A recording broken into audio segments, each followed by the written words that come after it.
If you're looking for Brooke, she's, No, I'm not. she's out of town. No, I know that. I'm, I'm here to see you. Why?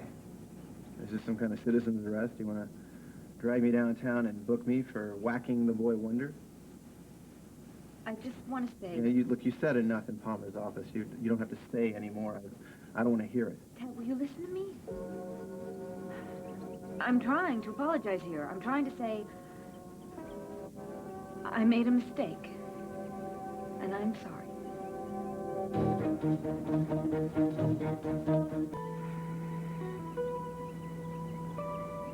Let me get this straight. You apologize and you're sorry?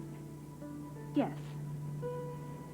I let Uncle Palmer and Brian shout you down. I sort of assumed the whole thing was your fault, and that was wrong. You know, they were miserable, and I should have called them on it right away.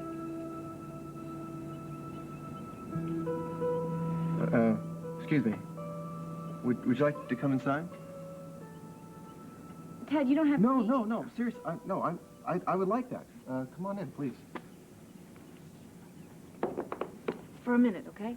Well, I don't know if we're going to have that long. See, Jamie's had a cold, and any minute now he could cry out, and I'd have to run in there back to crib duty, so, I better say this now.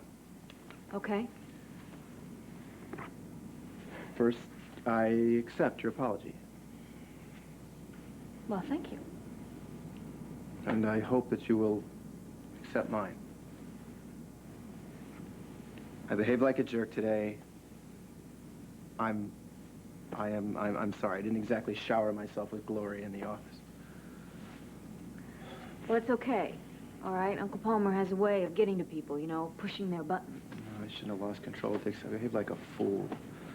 I should have just gone in there, I should have had my say, and I should have walked out. Instead, I let this minor disagreement turn into a right hook.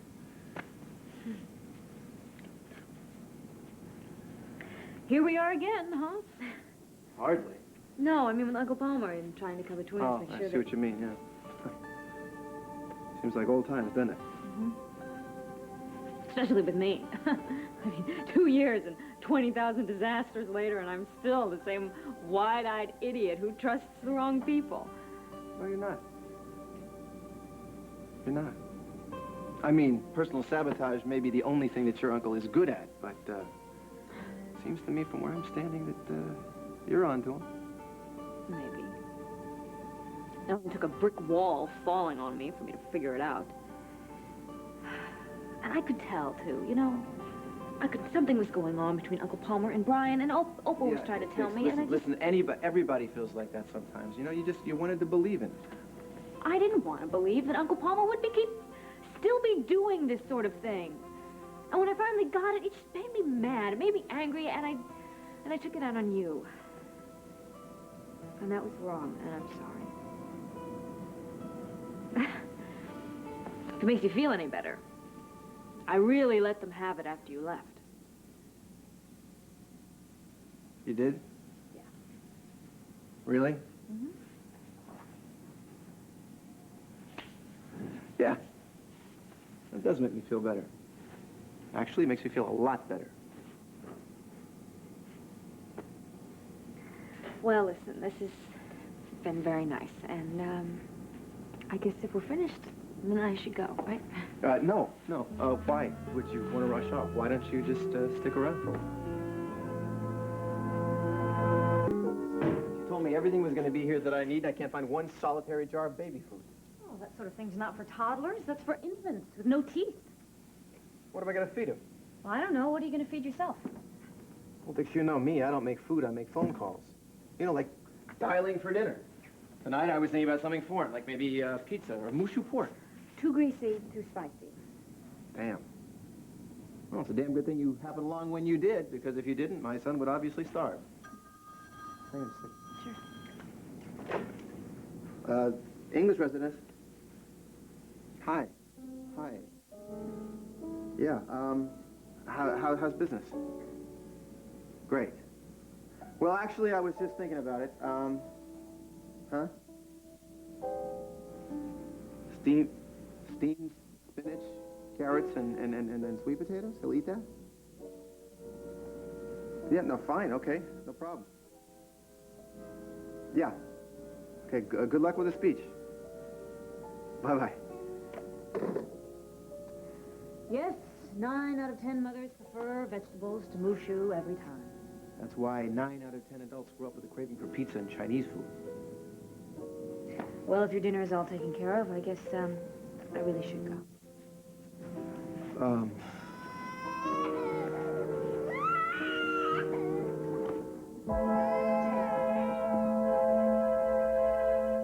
Dix? How's he doing? Not too good. Do you know how to work one of these things? Sure, this is an ear thermometer. No, I'll what show it you. is. No, that's not what I mean. Listen, just tell me I'm doing it wrong. Look at that. 102. 102. Well, that's not too bad for a little boy with a cold. Dixie, I don't like this, okay? His face is flushed. He's sweating. His eyes are all watery. I do not like this at all. That's typical for a little boy with a fever. I'm sure Brooke has something around here to help bring it down, okay? You're right. Aspirin. I saw it in the spice rack. Tad, no. Why not? Listen, now, you know what I'll do? I'll grind it up. I'll put it in some applesauce. He'll never taste it. Not aspirin, okay? Absolutely not. Why not? That's what applesauce is. That's what aspirin is for bringing down fevers. Look, remember Travis? He gave Bianca some aspirin, and it nearly killed her. It gives them Rye syndrome, you know? It knocks out their nervous system. Aspirin can do that? Just regular aspirin? Yeah. Kids and aspirin don't mix. Oh, man. Look, it's okay. I'm sure Brooke has got some sort of baby drops around or something. Check in the fridge. That's where I keep mine. Looks like it. Here we go. Yeah, 1.5 droppers of that. 1.5 drops. 1.5 drops. Where? I mean, this is ridiculous. I have no idea of what I am doing. This is absurd. I can't take care of a healthy kid, much less a sick, miserable one. I'm messing up here, Dick. Kids get colds all the time. Dixie, I almost introduced my 2-year-old to Szechuan food. I promise you, he would have spit it out. Yeah, well, what about the aspirin and the applesauce? You think he would have been bright enough to make the same distinction? Well, now you know, so don't worry. Come on, Tad, it's all right. You're gonna be fine. 1.5 droppers. It doesn't change the fact that I don't know what I'm doing. I don't have the vaguest idea. Just don't panic. Don't panic. Dixie, I almost poisoned my own son. My first instinct might have killed him, and you're telling me not to panic? Listen to me. You're the best. You're like a walking encyclopedia, Dixie. You gotta help me out, please. Just stick around for a while. Just don't bail out on me just yet. Please. Okay, I'll stick around until we know that Jamie's all right. Thank you. I don't... Thank you.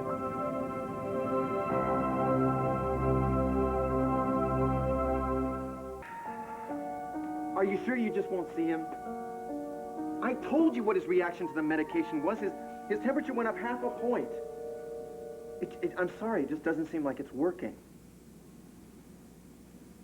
All right, fine. I'll just call you back later. What did she say? The woman is a quack. Dr. Quinn is an excellent doctor. I've taken Junior to her for years. Tepid water. My son is in there burning up with a fever. She wants me to put him in lukewarm water. I might as well get my medical experience from the Farmer's Almanac. Tad, it works. Well, it damn well better, because Dr. Nonchalant doesn't want to see my son until his fever goes up to 104. 104. I know, that sounds awfully high, but it's really pretty normal. What, he's got to be on the critical list or something to rate a personal audience with the MD? No pediatrician thinks of a little fever as an earth-shattering emergency. All right, forget the pediatrician. We'll go right to the horse's mouth. We'll call my dad. Joe is not going to say anything different than Dr. Quinn did. Sorry, Dixie.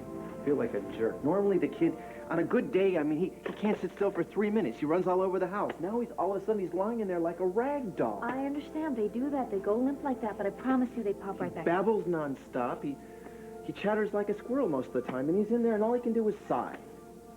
Not that he doesn't have a good reason either. I mean, his mother runs out of town and leaves him with some idiot whose idea of making him feel better is telling jokes while passing peanut butter through his nose.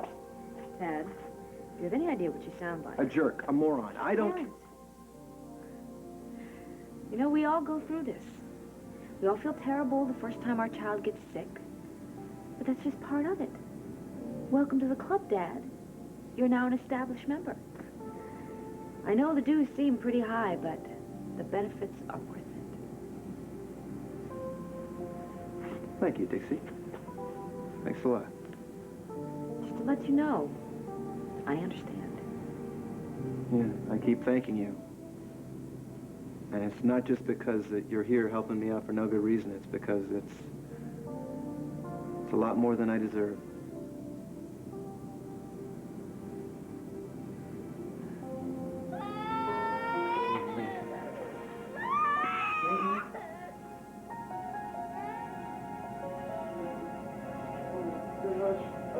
Dixie, burning up.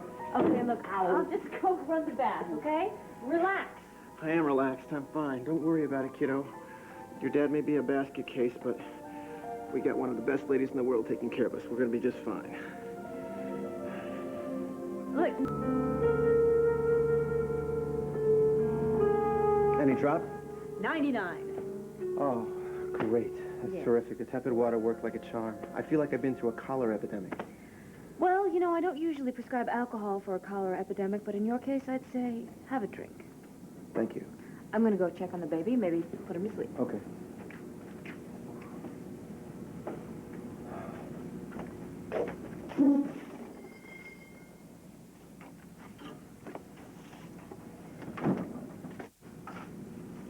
One night sunshine, my only sunshine.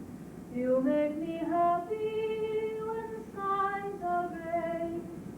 You'll never know, dear, how much I love you.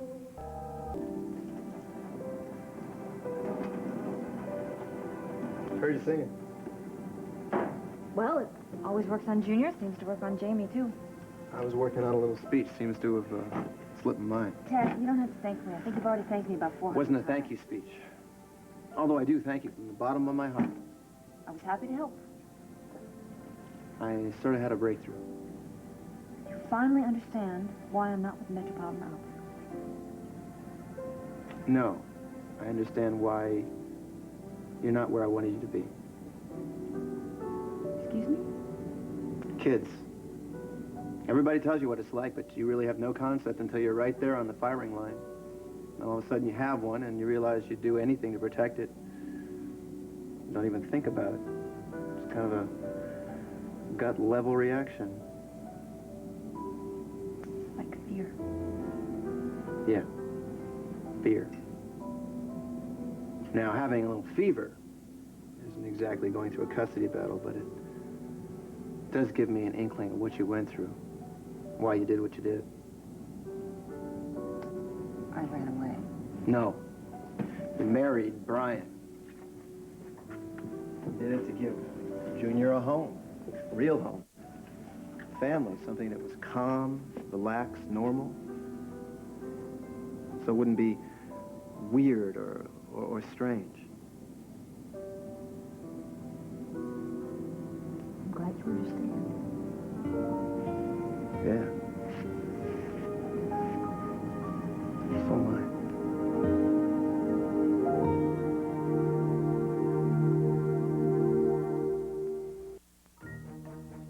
This is Charles Gibson. And Joan London. Tomorrow, how to make a living room in which your family will actually live. Also George Schultz, Linda Ellerby, and ways to enhance your home's curb appeal tomorrow on Good Morning America. Coming up, romance turns to passion for Bo and Nora. Stay tuned for One Life to Live.